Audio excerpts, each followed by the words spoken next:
Stop scrolling. I'm about to show you 4 weapons, ancient instruments of power that Machiavelli studied in Renaissance Italy.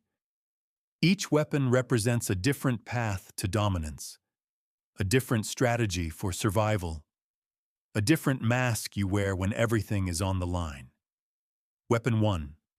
The Golden Scepter, ornate, jeweled, representing authority through legitimacy. Weapon 2. The Silver Dagger, concealed, sharp, representing power through precision. Weapon 3. The Iron Sword, brutal, heavy, representing dominance through force. Weapon 4. The Poisoned Chalice, elegant, deadly, representing control through deception. Choose one. Right now. Don't analyze it. Don't overthink it. Your instinct is telling you something about how you conquer, how you survive, how you eliminate threats. Comment your choice. 1, 2, 3, or 4. Do it before I reveal what it means, because what I'm about to show you will change how you see every power dynamic in your life. In 1513, Niccolò Machiavelli was imprisoned and tortured by the Medici family. They accused him of conspiracy. They wanted names. They wanted confessions. But Machiavelli didn't break. Instead, he observed. He watched how different prisoners responded to torture, how some begged for mercy, how others threatened retaliation, how some negotiated, how some stayed silent. And he realized something the torturers themselves didn't understand. Each prisoner's response revealed their natural weapon, their instinctive strategy for wielding power. Some tried to invoke authority even while chained, the scepter strategy. Some waited for the perfect moment to strike, the dagger strategy. Some endured through pure will, the sword strategy.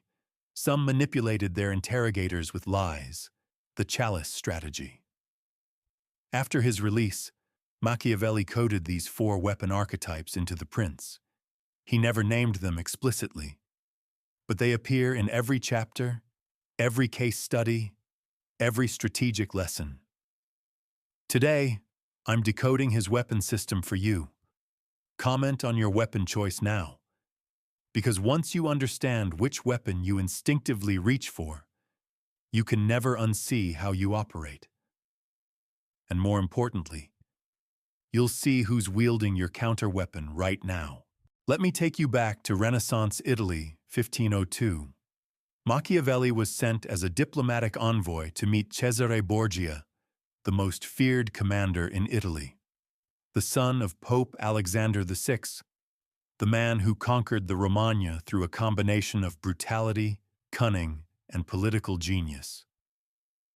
Machiavelli spent weeks observing Borgia, watching how he made decisions, how he dealt with allies and enemies, how he responded to threats, and he noticed something extraordinary.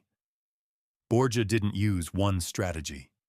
He used all 4 weapon archetypes, but he had a primary weapon that defined his approach.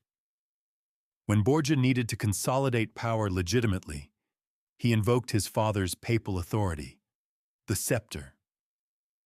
When Borgia needed to eliminate a specific threat, he struck with surgical precision, the dagger.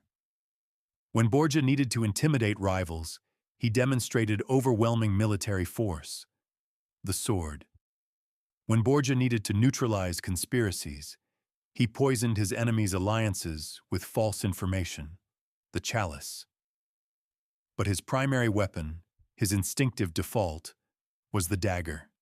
Precision violence, calculated assassination, strategic elimination of key targets. Machiavelli documented this in Chapter 7 of The Prince, describing how Borgia hired Ramiro de Orco to pacify the Romagna through terror, and then had Ramiro himself executed in the public square, cut in half to redirect the people's hatred. That's dagger strategy. Remove the problem, then remove the weapon. Leave no trace of your hand in the violence. But here's what Machiavelli discovered that most scholars miss. Your primary weapon determines your vulnerability. Borgia's precision made him dependent on timing. When his father died unexpectedly and Borgia was too sick to act, his dagger strategy collapsed. He couldn't adapt fast enough. Within months, he lost everything, not because he was weak, but because his weapon had a weakness. Every weapon does. The question is, do you know which weakness you're carrying into every battle?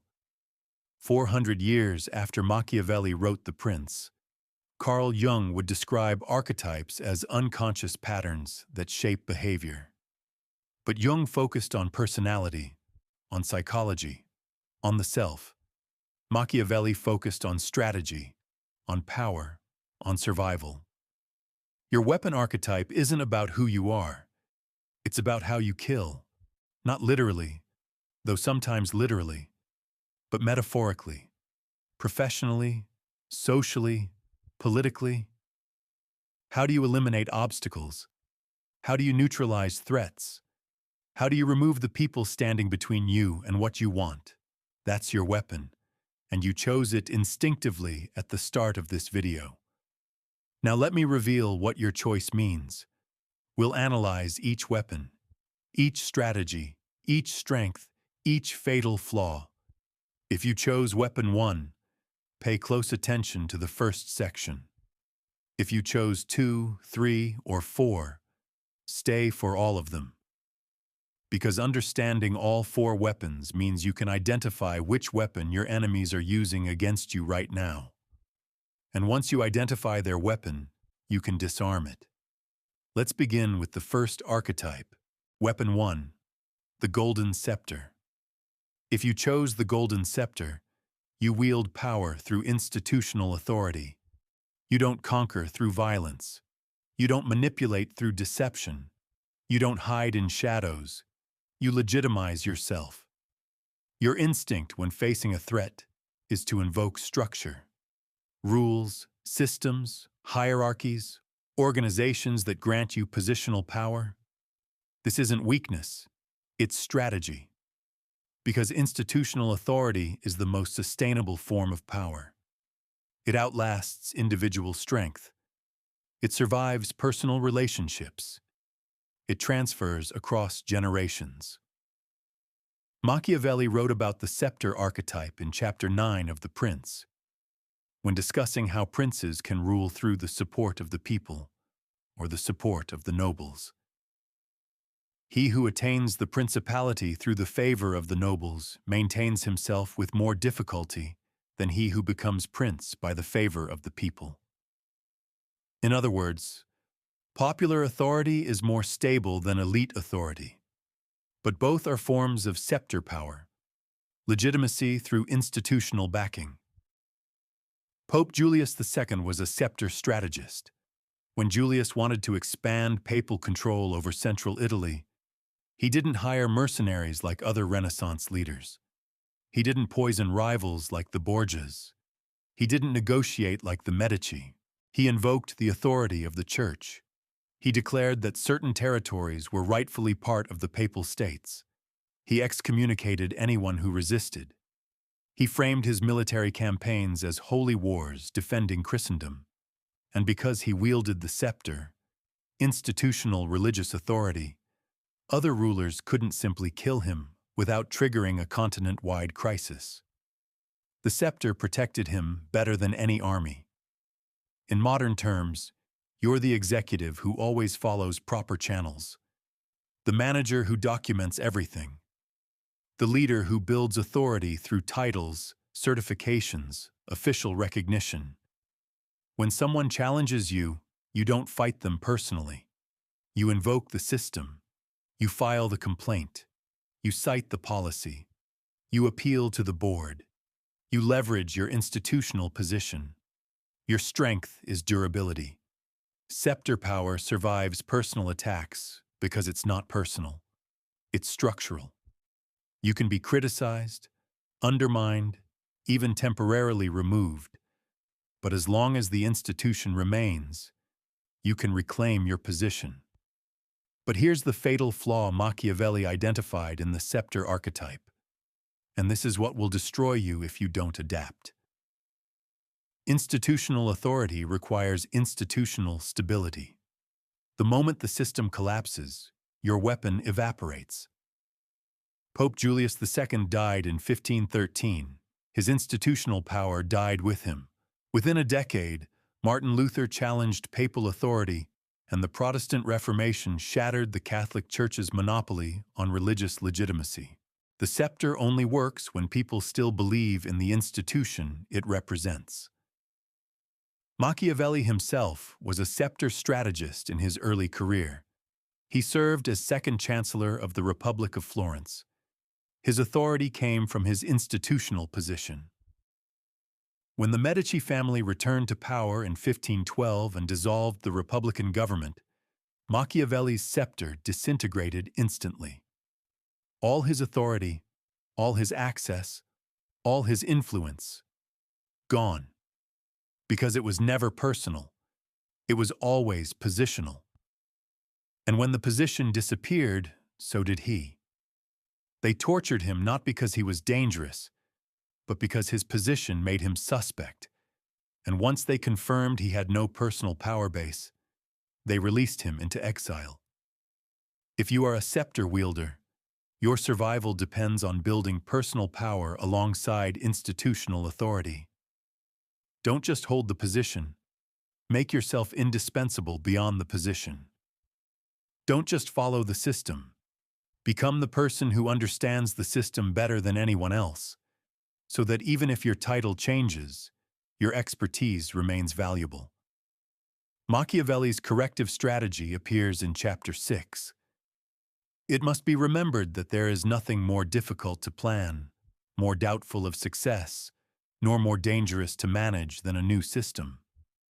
For the initiator has the enmity of all who would profit by the preservation of the old institution.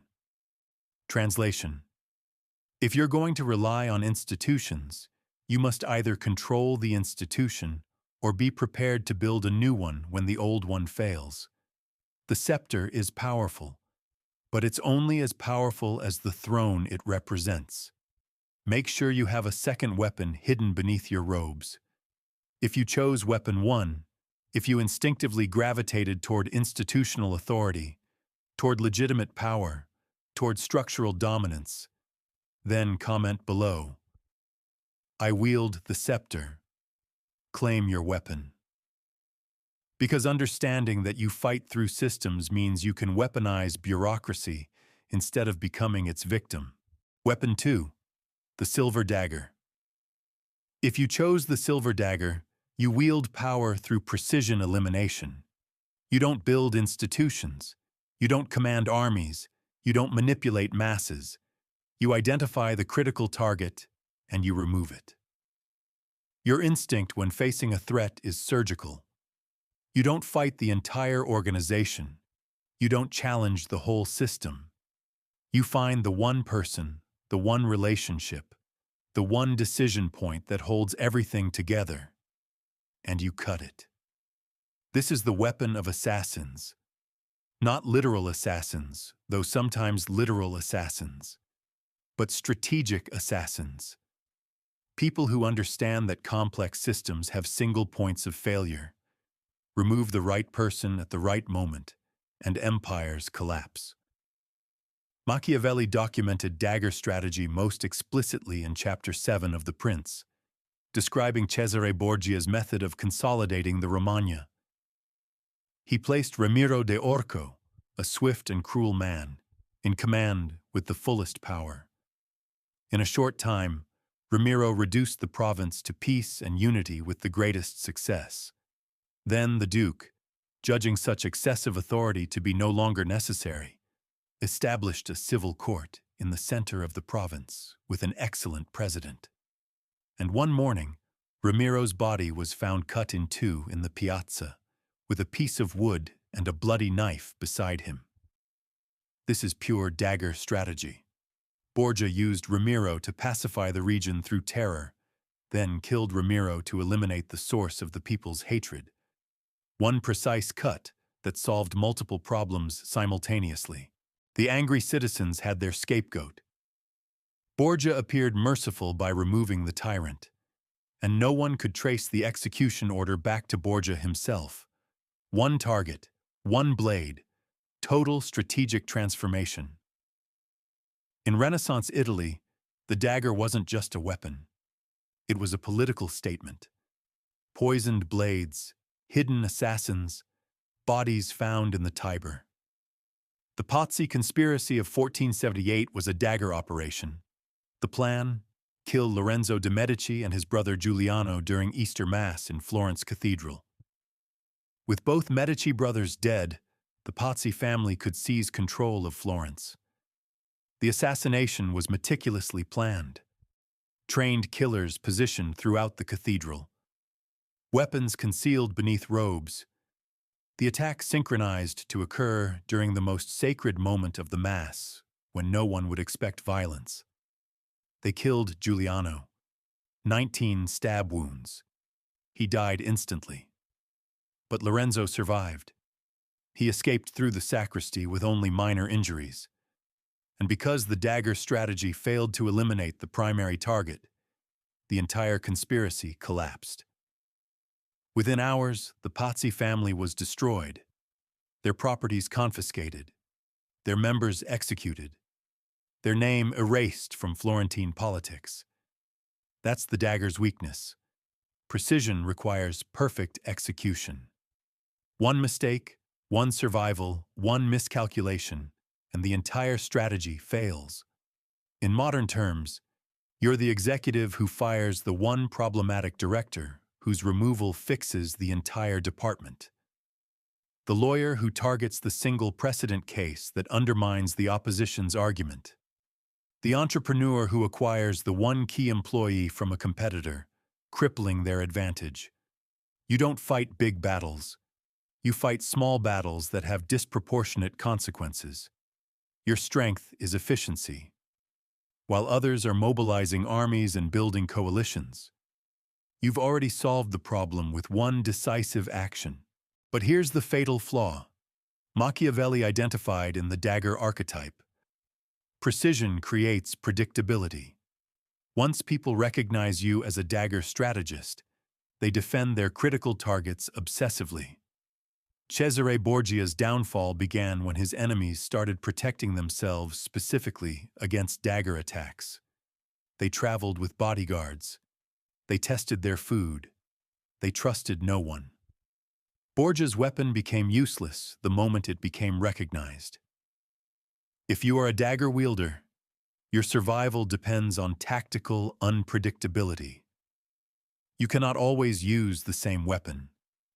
You must occasionally demonstrate other capabilities: institutional authority, overwhelming force, mass manipulation, so that enemies can't simply defend against your signature move. The most dangerous dagger strategists are the ones who strike precisely once, achieve total victory, and then appear to use completely different strategies for years. People defend against patterns. If you only strike once per decade, there's no pattern to defend against. Machiavelli's advice for dagger wielders appears in Chapter 8. Injuries ought to be done all at one time, so that being tasted less, they offend less. Benefits ought to be given little by little, so that the flavor of them may last longer. Translation: when you use the dagger, use it completely. Eliminate every connected threat simultaneously. Don't wound, kill. Don't injure, annihilate. And then never use it again unless absolutely necessary. If you chose Weapon 2, if you instinctively gravitated toward precision, toward surgical elimination, toward identifying and removing critical targets, then comment below. I wield the dagger. Claim your weapon. Because understanding that you fight through precision means you can strike decisively instead of dying from hesitation. Weapon 3, the Iron Sword. If you chose the Iron Sword, you wield power through overwhelming force. You don't negotiate, You don't manipulate. You don't hide. You dominate. Your instinct when facing a threat is direct confrontation. You don't eliminate the leader and hope the organization collapses. You don't invoke institutional authority. You don't wait for the perfect moment. You bring superior force to bear and you crush the opposition completely. This is the weapon of conquerors. Not subtle conquerors. Not political conquerors. Military conquerors. People who understand that sometimes the only solution is total victory achieved through undeniable strength. Machiavelli analyzed sword strategy throughout The Prince, but his clearest statement appears in Chapter 12. The main foundations of every state are good laws and good arms, and because there cannot be good laws where the state is not well armed, it follows that where they are well armed, they have good laws. This is sword doctrine. Authority derives from force. Everything else, laws, institutions, legitimacy, rests on the foundation of military capability. If you can't defend your position through strength, you don't actually hold that position. Francesco Sforza embodied the sword archetype perfectly. Sforza wasn't born into nobility. He had no institutional authority. He had no hereditary claim to power. But he had an army. He served as a mercenary commander, a condottiero, fighting for whoever paid him. Milan, Venice, Florence. He switched sides based on strategic advantage, not loyalty. In 1450, Milan's government collapsed. The nobles couldn't agree on a successor. The city descended into chaos. Sforza didn't negotiate a settlement. He didn't invoke legal claims. He didn't manipulate factions against each other. He laid siege to Milan with his army. He starved the city until they surrendered. And then he declared himself duke. No coronation, no papal blessing, no institutional legitimacy, just force, just the sword, and it worked. Sforza ruled Milan successfully for 16 years. His descendants held power for another generation. Why? Because once you conquer something with overwhelming force, people accept the reality of power. Might doesn't make right philosophically, but it makes effective rule practically. In modern terms, you're the CEO who conducts hostile takeovers, the executive who doesn't ask for permission or consensus. You override objections with decision authority. The leader who fires the entire opposing faction in one brutal restructuring. You solve problems through superior capability deployed without hesitation. Your strength is decisiveness. While others are negotiating and strategizing, you've already won through direct action. Sword wielders don't get paralyzed by analysis. They assess the situation, commit overwhelming resources, and execute. But here's the fatal flaw Machiavelli identified in the sword archetype. Force is expensive, and enemies are infinite. Francesco Sforza conquered Milan, but maintaining control required a permanent army. That army required constant payment. Payment required taxation. Taxation created resentment. Resentment created conspiracies. Sforza spent his entire reign fighting rebellions, external threats, and internal opposition, because he had conquered through force rather than legitimacy. The sword wins battles quickly, but it creates wars that never end. Genghis Khan conquered the largest contiguous land empire in human history through pure sword strategy, overwhelming cavalry forces, total warfare, complete destruction of any city that resisted. But the Mongol Empire fragmented within 2 generations because it was held together entirely by force. When the force weakened, the empire shattered. If you are a sword wielder, your survival depends on converting conquest into legitimacy. You cannot rule through force forever. Eventually, you must transform military victory into institutional acceptance. This is what Augustus Caesar understood and what Julius Caesar missed. Julius conquered, Augustus consolidated. Julius wielded the sword openly. Augustus hid the sword behind the facade of restored republican institutions. Machiavelli's corrective advice for sword wielders appears in Chapter 14. A prince ought to have no other aim or thought, nor select anything else for his study than war and its rules and discipline. This is the sole art that belongs to him who rules.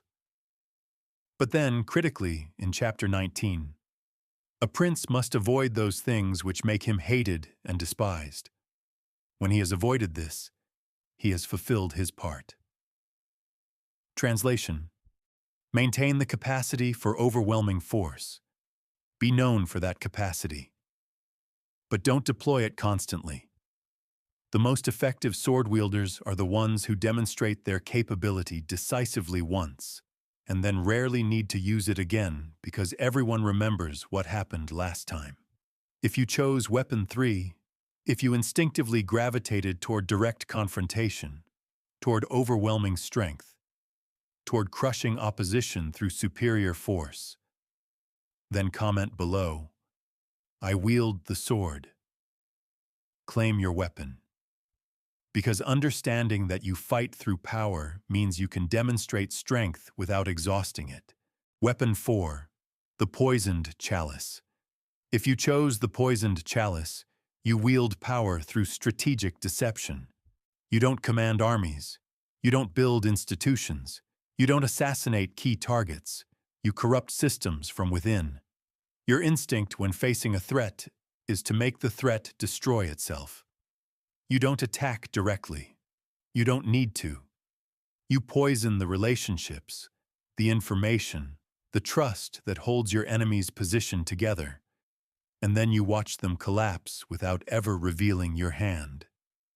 This is the weapon of spy masters, of propagandists, of those who understand that perception is more powerful than reality, and that controlling perception means controlling outcomes without ever being identified as the controller. Machiavelli never explicitly named the chalice strategy in The Prince, because to do so would violate its fundamental principle. Deception only works when the deceived don't know they're being deceived, but he understood it. In Chapter 18, Machiavelli wrote the most famous passage about deception in political philosophy. Therefore, it is unnecessary for a prince to have all the good qualities I have enumerated, but it is very necessary to appear to have them. And I shall dare to say this also, that to have them and always to observe them is injurious, and that to appear to have them is useful. This is chalice doctrine. Reality and appearance are separate battlefields. Control appearance and reality becomes irrelevant. Let others fight over territory, titles, and treasure. You'll fight over what people believe about territory, titles, and treasure. And belief determines everything. Rodrigo Borgia, Pope Alexander VI, was the supreme chalice strategist of Renaissance Italy. When Rodrigo wanted to become pope in 1492, he didn't have the votes. The College of Cardinals was divided among several candidates, none of whom had majority support. Rodrigo didn't campaign on merit. He didn't invoke religious authority. He didn't threaten anyone. He bribed them, systematically, privately, promises of wealth, positions, benefices for their families. But more importantly, he made each cardinal believe that every other cardinal was about to accept his offer. He created the perception of inevitability. By the time the conclave voted, most cardinals believed Rodrigo's election was already decided. So they voted for him to be on the winning side of the inevitable outcome. Rodrigo Borgia became pope through pure perception management. He poisoned the information environment so effectively that his opponents defeated themselves by accepting the reality he manufactured. That's chalice strategy at its highest level. As Pope Alexander VI, Rodrigo continued using the chalice. When he wanted to legitimize his illegitimate son Cesare as a military commander, he didn't simply appoint him.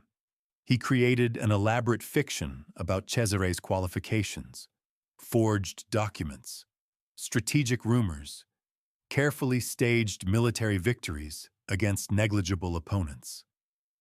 By the time Cesare took real command, everyone believed he was already a proven military genius, so they treated him like one, which became self-fulfilling. In modern terms, you're the executive who leaks strategic misinformation to competitors, the politician who plants stories that reshape public perception, the entrepreneur who engineers the appearance of success until it becomes actual success. You don't fight battles. You make battles unnecessary by controlling what people believe about the battlefield. Your strength is invisibility. Chalice wielders can't be defeated because they're never identified as the threat. While others are attacking visible enemies and building obvious defenses, you're reshaping the foundations of reality itself, and no one realizes it's happening until it's already complete. But here's the fatal flaw Machiavelli identified in the chalice archetype: deception compounds, and eventually you lose track of the truth yourself. Pope Alexander VI died in 1503, possibly from malaria, possibly from accidental poisoning during a plot to poison someone else. The irony is perfect. The man who wielded the poisoned chalice his entire career may have died from his own weapon.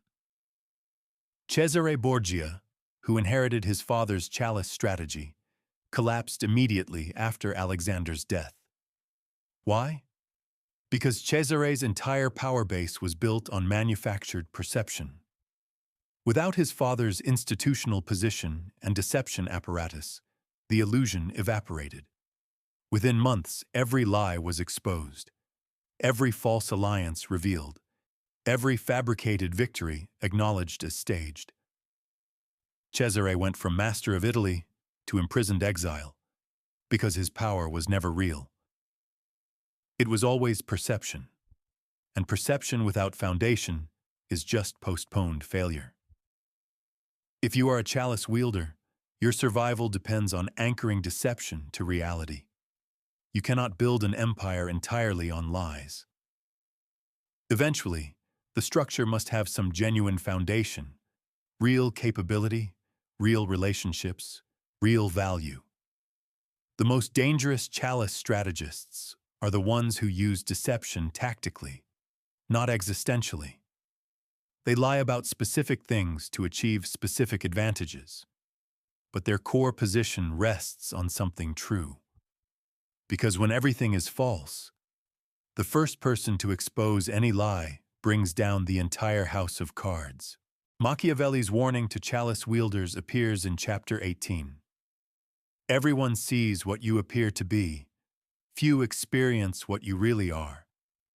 But when these few find you different from what is universally believed, they will not dare oppose the opinion of the many. Translation: mass deception is powerful, but it only works if the small number of people who know the truth can't successfully reveal it. You must either make the truth unbelievable, so outrageous that no one would accept it, even if exposed, or make the truth-knowers complicit in maintaining the deception. If you chose weapon 4, if you instinctively gravitated toward manipulation, toward controlling perception, toward making others destroy themselves, then comment below, "I wield the chalice." Claim your weapon. Because understanding that you fight through deception means you can weaponize truth when lies become liabilities. The weapon counter cycle. You now know your Machiavellian weapon: the scepter, the dagger, the sword, the chalice. But here's what Machiavelli coded into the prince that scholars still debate. Every weapon has a counter-weapon. The scepter fears the sword, direct force that destroys institutions. The sword fears the dagger, precision that bypasses strength. The dagger fears the chalice, deception that protects targets. The chalice fears the scepter, legitimacy that exposes lies. This is the strategic cycle that governs all power conflicts. Why did Pope Julius II survive when other popes fell? Because he was a scepter wielder who recognized the sword threat. So he built his own army instead of relying purely on institutional authority. Why did Cesare Borgia ultimately fail? Because he was a dagger wielder attacked by chalice strategies. His enemies spread false information about his capabilities and intentions, making his precise strikes ineffective. Why did Francesco Sforza rule successfully despite conquering through force? Because he was a sword wielder who legitimized himself institutionally. He married into Milanese nobility and obtained recognition from other Italian powers. Why did Pope Alexander VI die suddenly after decades of survival? Because he was a chalice wielder who lost his scepter protection. When his papal authority weakened, his deceptions became vulnerable to exposure. Understanding your weapon is essential. Understanding your vulnerability to the counterweapon is survival. If you wield the scepter, your power is institutional legitimacy. Your weakness is direct force that destroys institutions. Your defense: build personal military capability or alliances with sword wielders. If you wield the dagger, your power is precision elimination. Your weakness is deception that protects targets or creates false targets. Your defense: verify information independently. Trust nothing, confirm everything. If you wield the sword, your power is overwhelming force. Your weakness is precision strikes that bypass your strength. Your defense: eliminate potential dagger threats preemptively through constant surveillance. If you wield the chalice, your power is strategic deception. Your weakness is institutional authority that exposes lies through formal investigation. Your defense: never antagonize scepter wielders directly. Manipulate around them. Machiavelli lived through every permutation of this cycle. He served scepter leaders who were destroyed by sword invasions. He documented dagger operations that failed due to chalice counterintelligence. He advised sword commanders who fell to dagger assassinations. He watched chalice manipulators get exposed by scepter investigations. Every weapon can be defeated. Every strategy has a counter-strategy. The question is, do you know which weapon is pointed at you right now? The final challenge. Comment your weapon one more time. I wield the scepter. I wield the dagger. I wield the sword. I wield the chalice. Claim your weapon. Because this isn't a personality assessment. This is a tactical diagnostic. Machiavelli wrote The Prince to teach rulers how to identify threats and neutralize them before those threats become fatal. I'm decoding his weapon system to teach you the same survival strategy. Like this video if you loved it and subscribe to this channel. Because in the next video, I'm revealing the advanced technique Machiavelli used personally. How to wield all 4 weapons simultaneously without losing your core identity. The scepter-dagger hybrid that built empires. The sword-chalice combination that conquered invisibly. The fluid weapon mastery that made Machiavelli the most dangerous political theorist in history, despite never holding permanent power himself. Machiavelli didn't just study weapons, he became the armory. And in the next video, I'll show you how to do the same.